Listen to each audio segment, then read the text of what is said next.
ఓం నమో వెంకటేశాయ. జ్యోతిషరత్నాకరం ఛానల్కి స్వాగతం. ఈ వీడియోలో వివాహ పంతం విషయంలో కావచ్చు, వైవాహిక సౌఖ్యం విషయంలో కావచ్చు, నక్షత్రాల పాత్ర ఏమిటి, నక్షత్రాలను ఎంతవరకు మనము పరిగణనలోకి తీసుకోవాలి, మ్యారిటల్ హ్యాపీనెస్ విషయంలో, అలాగే విడాకుల విషయంలో, ఇలాంటి అంశాలు పరిశీలన చేసేటప్పుడు నక్షత్ర ప్రభావం ఎంతవరకు మనం పరిగణనలోకి తీసుకోవాలి అనే విషయాన్ని తెలియజేస్తాను. నక్షత్ర జ్యోతిషం సిరీస్లో భాగంగా నక్షత్రాల యొక్క స్వభావాలు, అలాగే ధనయోగాల విషయంలో కావచ్చు, రాజయోగాల విషయంలో నక్షత్రాలు ఎంతవరకు ప్రభావం చూపిస్తాయి అనేది ఇంతకుముందు చెప్పడం జరిగింది. అలాగే వివాహానికి సంబంధించినటువంటి అనాలిసిస్ చేసేటప్పుడు కూడా నక్షత్రాలని పరిశీలన చేయడం అనేది చాలా అవసరం.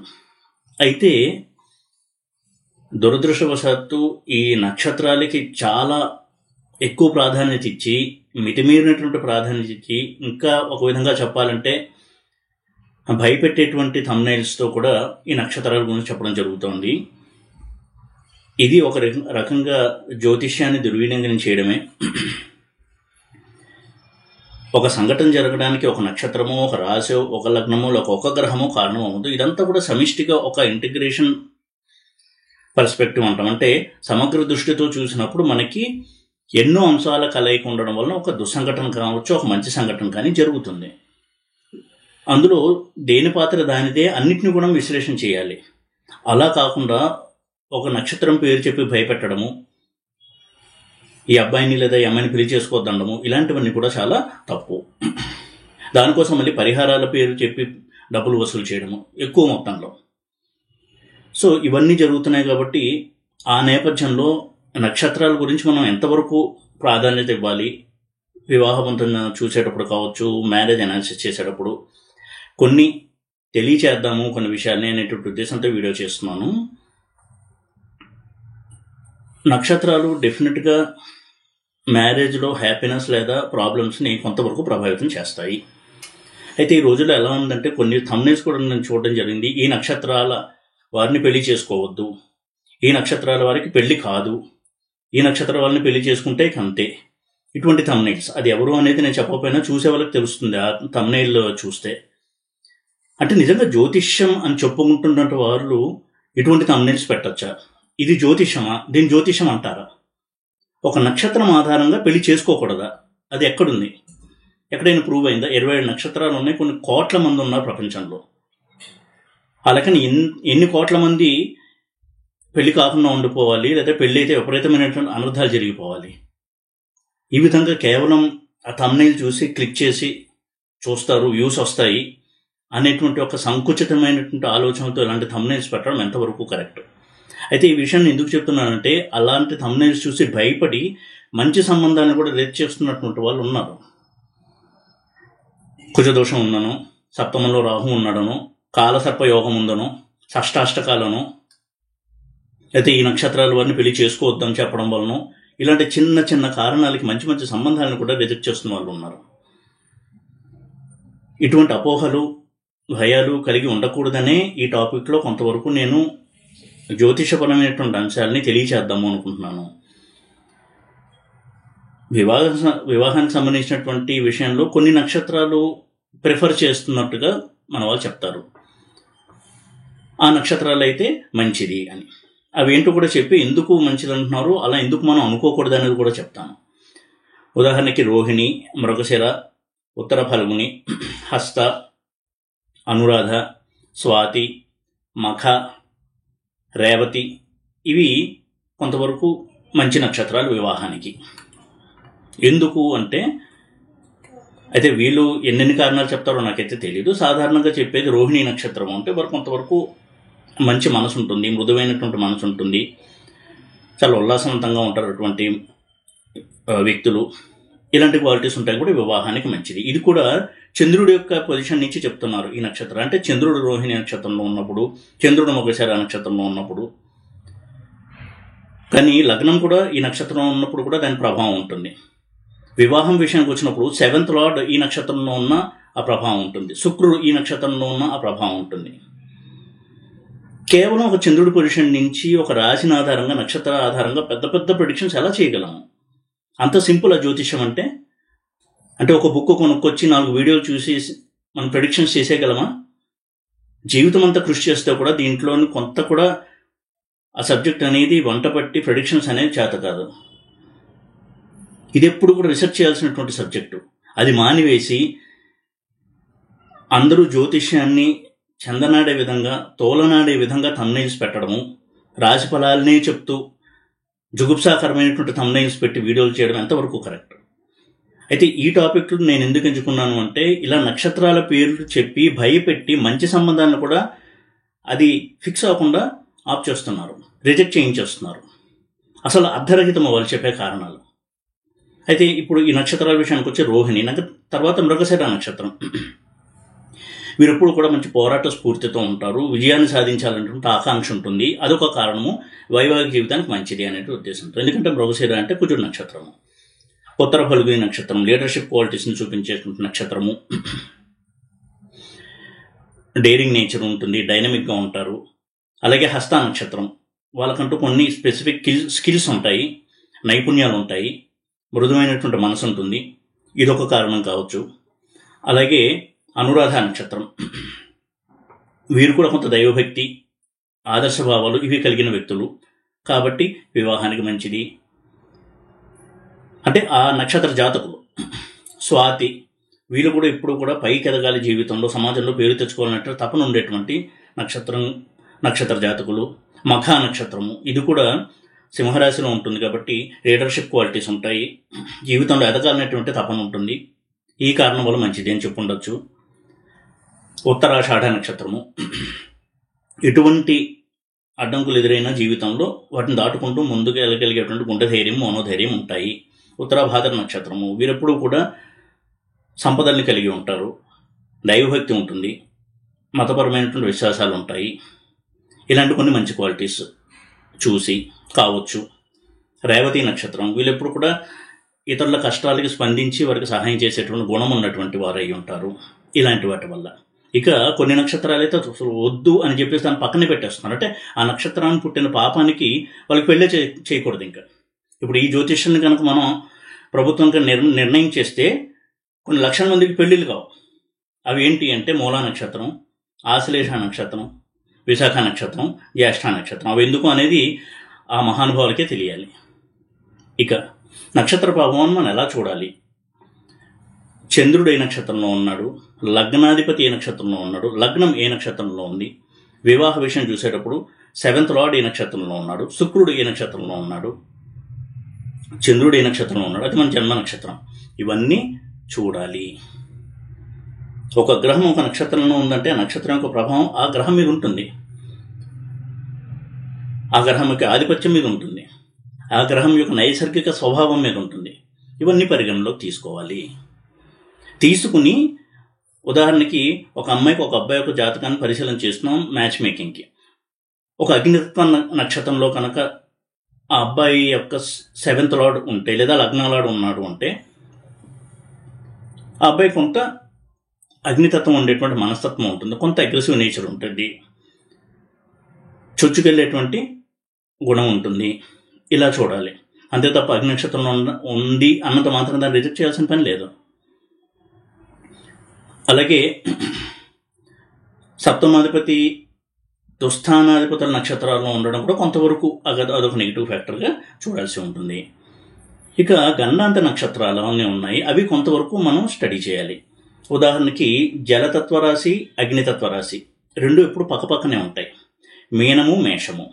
మీనం జలతత్వ రాశి, మేషం అగ్నితత్వ రాశి. అలాగే కర్కాటకము, సింహము, వృశ్చికము, ధనస్సు. ఈ రెండు పక్కపక్కన ఉన్నప్పుడు ఆ చివరిలో అలాగే మొదట్లో ఉండే నక్షత్రాలు కొంతవరకు ప్రాబ్లమెటిక్ నక్షత్రాలు. అంటే మీనరాశిలో చివరి నక్షత్రమైనటువంటి రేవతి, అలాగే మేషరాశిలో మొదటి నక్షత్రమైనటువంటి అశ్విని. ఎందుకంటే జంక్షన్లో ఉంటాయి. అవి కొంత ప్రాబ్లమ్స్ని ఇచ్చేటువంటి నక్షత్రం. ఎందుకంటే జలం నుంచి అగ్నికి ట్రాన్స్ఫర్మేషన్ జరుగుతుంది, కొంత టర్బులెన్స్ ఉంటుంది, డిస్టర్బెన్స్ ఉంటుంది జలతత్వం నుంచి అగ్నితత్వానికి వెళ్ళేటప్పుడు. అందులోనూ రేవతి 4వ పాదము, అశ్విని మొదటి పాదము కొంత గండంత నక్షత్ర పాదాలుగా చెప్పారు.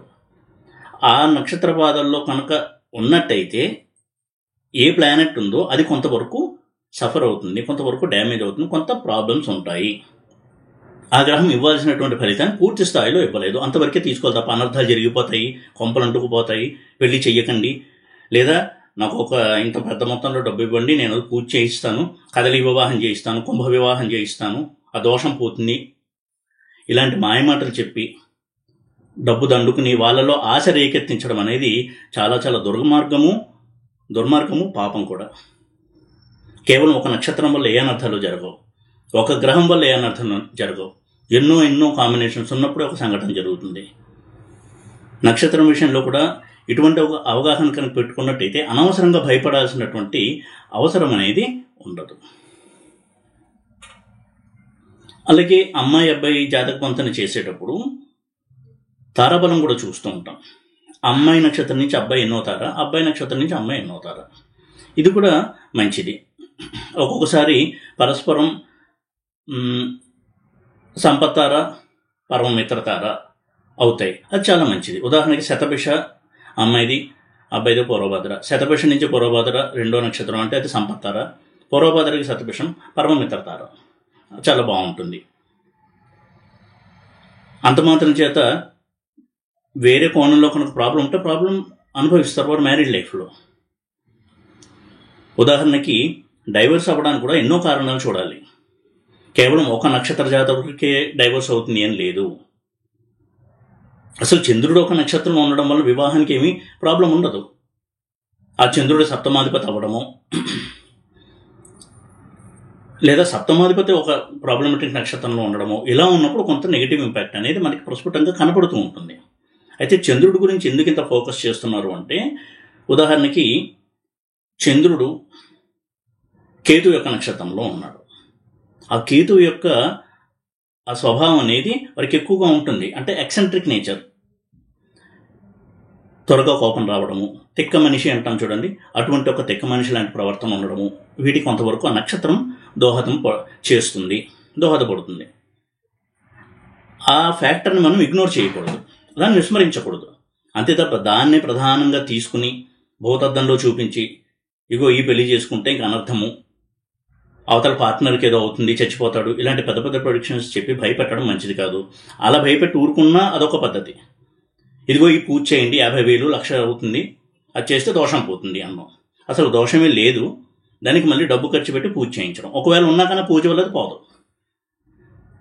మరి అది ఎంతవరకు కరెక్ట్ అనేది అందరూ ఆలోచించాలి. ఇటువంటి థంబ్నెయిల్స్తో ఎన్నాళ్ళు ఇంకా ప్రజల్ని మోసం చేస్తారు? ప్రజలైనా చూడడం కొంచెం తగ్గించడమో ప్రశ్నించడమో చేస్తే ఈ ధోరణి మారి హెల్దీ ఎన్వైర్న్మెంట్ ఏమన్నా వస్తుందేమో ఆస్ట్రాలజీలో. అసలైన ఆస్ట్రాలజీ అనేది వాళ్ళ ఆఫీస్ రూముల్లో వాళ్ళ కంప్యూటర్లోనూ ఉండిపోతుంది. అలా ఉంచుకుంటే ఎవరికీ ప్రాబ్లం లేదు. కానీ టీవీల మీడియంలో యూట్యూబ్లు పెట్టి పనికి మాలిన చెత్తంతా కూడా జ్యోతిషం పేరుతో ప్రతిరోజు చెప్పడం అనేది ఎంతవరకు కరెక్ట్? పండితులు అని చెప్పుకునేటువంటి వారు చేయవలసిన పని ఇదేనా? ఎంతోమంది పరిహారాల కోసం మా అబ్బాయికి ఏదో బాలేట జాతకంలో పెళ్ళైతే ప్రాబ్లం అవుతుందంట అని కొన్ని లక్షలు ఖర్చు పెట్టి పరిహారాలు చేయించినా మ్యారేజ్ అయిన తర్వాత ప్రాబ్లం అయినటువంటి వారు ఉన్నారు. వారికి వీరు ఏం సమాధానం చెప్తారు? ఫోన్ చేస్తే స్విచ్ ఆఫ్ చేస్తారు, లేదా ఆన్సర్ చేయరు. ఇది కరెక్టేనా? జ్యోతిషం అనేది ఎంత పవిత్రమైనటువంటి శాస్త్రం ఇది వేదాంగము. మనకు తెలుసున్న ప్రెడిక్షను నాకున్న విద్యతో నేను చూసి చెప్పాలి తప్ప దాని నుంచి ఆర్థికంగా ప్రయోజనాలు పొందాలి, వాళ్ళని ఎక్స్ప్లాయిట్ చేయాలి అనేది కరెక్ట్ కాదు. ఎక్కువగా ఎక్స్ప్లాయిటేషన్ జరుగుతున్నది. అవతలి వ్యక్తిని ప్రలోభానికి గురి చేసి డబ్బులు తీసుకుంటున్న వాటిలో ఈ నక్షత్ర కంపాటబిలిటీ అనేది కూడా చాలా ప్రధానం. ఫలానా నక్షత్రం అమ్మాయి ఏదో దోషం ఉంది, ఈ పూజ చేయాలి, చేయకపోతే ఏదో చెప్తారు, ఇంకా ఆ దారుణం అయిపోతుంది, ఈ దారుణం అయిపోతుంది, లేకపోతే ఈ అబ్బాయి జాతకం దరిద్రం, ఈ అమ్మాయి జాతకం దరిద్రం, ఇటువంటి టెర్మినాలజీ మాట్లాడొచ్చా? ఎంత తప్పది. శాస్త్రాలను అవమానపరచడమే కదా ఇది. అలాంటి వాళ్ళు కూడా జ్యోతిష్యులము అని చెప్పుకుంటూ నిస్సిగ్గుగా టీవీల్లో యూట్యూబ్లో కనబడుతున్నారు, ప్రమోషన్ చేయించుకుంటున్నారు. అయితే నా వీడియోలో చెప్పదలుచుకున్న పాయింట్ మాత్రం కేవలం నక్షత్రం ఆధారంగా ఎవరన్నా భయపెట్టినా భయపడొద్దు. అలాగే పాయింట్ బేస్ సిస్టమ్ చెప్పి తక్కువ పాయింట్లు వచ్చాయండి ఈ అమ్మాయికి అబ్బాయికి కాబట్టి పెళ్లి చేయొద్దు అంటూ కూడా పట్టించుకోవద్దు. ఎందుకంటే పాయింట్ బేస్ సిస్టమ్ ఏదైతే మనం చూస్తున్నామో అది కొన్ని వందల సంవత్సరాల క్రితం ఎవరో దాన్ని చెప్పడం జరిగింది. ఇదేదో వినడానికి బాగుంది అని చెప్పి అందరూ కూడా దాన్ని ఎక్కువగా ప్రచారం చేసేసి అదే మ్యాచ్ మేకింగ్ అనే స్థాయికి తీసుకొచ్చేసారు. అసలు వ్యక్తిగత జాతకంలో వైవాహిక సమస్య ఉంది అంటే అటువంటి అమ్మాయో అటువంటి అబ్బాయి వచ్చి తీరతాడు. మనం ఎంపిక చేసేది ఏది ఉండదు వివాహం విషయంలో, ఏ విషయంలో కూడా. అందుకే నేను ఎప్పుడు కూడా సిజేరియన్ కూడా ముహూర్తం పెట్టించుకోవద్దు అని చెప్తున్నాను. మనకున్నటువంటి మిడిమిడి జ్ఞానంతో ఏదో 4 గ్రహాలు ఇక్కడ బాగున్నాయి అని చెప్పేసి అంచనాకు వచ్చి ముహూర్తం పెట్టేస్తే అందులో మనకి తెలియని దోషాలు ఎన్నో ఉంటాయి. ఈ మహానుభావులకు ఎవరికైనా జైమిని అనే పదం ఎప్పుడైనా ఉచ్చరిస్తారా? జైమినిలో చూస్తున్నారా? దాని ప్రకారం నెగిటివ్గా ఉంటే అసలు అటువంటి ఒక స్పృహ కూడా లేదు. అరే నేను జైమిని సిస్టమ్ని చూడట్లేదు, మహర్షి అందించిన ఒక శాస్త్రాన్నే పక్కన పెట్టేశాను అనేటువంటి కించిత్ బాధ కూడా లేదు. పైగా దర్పము, గర్వము, బ్రహ్మశ్రీ, దైవజ్ఞానం తగిలించుకోవడం. సిగ్గుపడాలి, వినమ్రత ఉండాలి జ్యోతిష్యం దగ్గర, ఏ విద్య దగ్గరైనా సరే. గురువు గారు అనిపించుకుంటే గొప్పవాళ్ళం అయిపోము.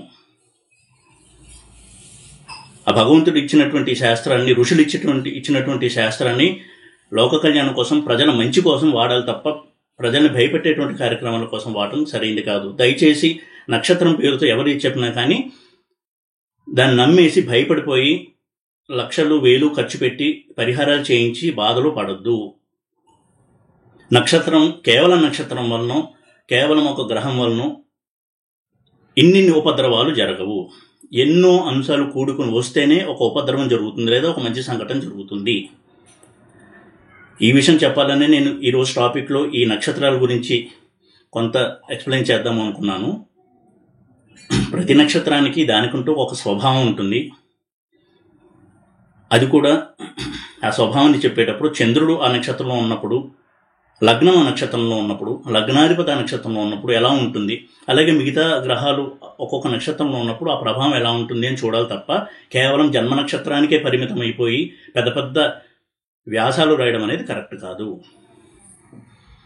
ఈ నక్షత్ర జాతకుల జీవితం ఎలా ఉంటుంది, వారి మెంటాలిటీ ఎలా ఉంటుంది, ఇక జూలైలో వారంతే, వీరి పని అయిపోయింది, ఈ నెలలో ఈ నక్షత్ర జాతకులకి తిరుగులేదు, ఈ రాశి జాతకులకి తిరుగులేదు, ఇవన్నీ కూడా శాస్త్రాన్ని అవమానించడమే. దయచేసి నక్షత్రం గురించి ఎక్కువగా భయపడకండి. మ్యాచ్ మేకింగ్ చేసేటప్పుడు మొట్టమొదటిగా చూడాల్సింది అమ్మాయి జాతకంలో వైవాహిక సౌఖ్యం ఎలా ఉంది, లేదా అబ్బాయి జాతకంలో వైవాహిక సౌఖ్యం ఎలా ఉంది. కొత్త ప్రాబ్లమెటిక్గా ఉంది అంటే ప్రాబ్లం ఉన్నటువంటి అమ్మాయో అబ్బాయో వస్తారు, వచ్చి తీరతారు. పరిహారాల వల్ల ఆ ప్రాబ్లమ్స్ పోవు. ఆ ప్రాబ్లమ్స్ కూడా మ్యారేజ్ అయిన తర్వాత యాక్టివేట్ అవుతాయి. మ్యారేజ్కి ముందు కోవిడ్ టీకా వేసుకున్నట్టు పరిహారాలు చేసేస్తే దోషాలు పోవు. ఇటువంటి అతి తెలివి ప్రదర్శించి శాస్త్రాన్ని అవమానించడం కూడా పొరపాటు. దయచేసి ఇకనైనా నక్షత్రాల గురించి ఎక్కువగా భయపడకుండా ప్రాక్టికల్గా ఆలోచించి వివాహ పొందన చేసుకుంటే దానివల్ల అనవసరమైనటువంటి భయాలు కలగకుండా హ్యాపీగా ఉండడానికి వీలుంటుంది. ఈ వీడియో కనుక మీకు నచ్చినట్టయితే లైక్ చేసి, షేర్ చేసి, సబ్స్క్రైబ్ చేయండి. ఓం నమో వెంకటేశాయ.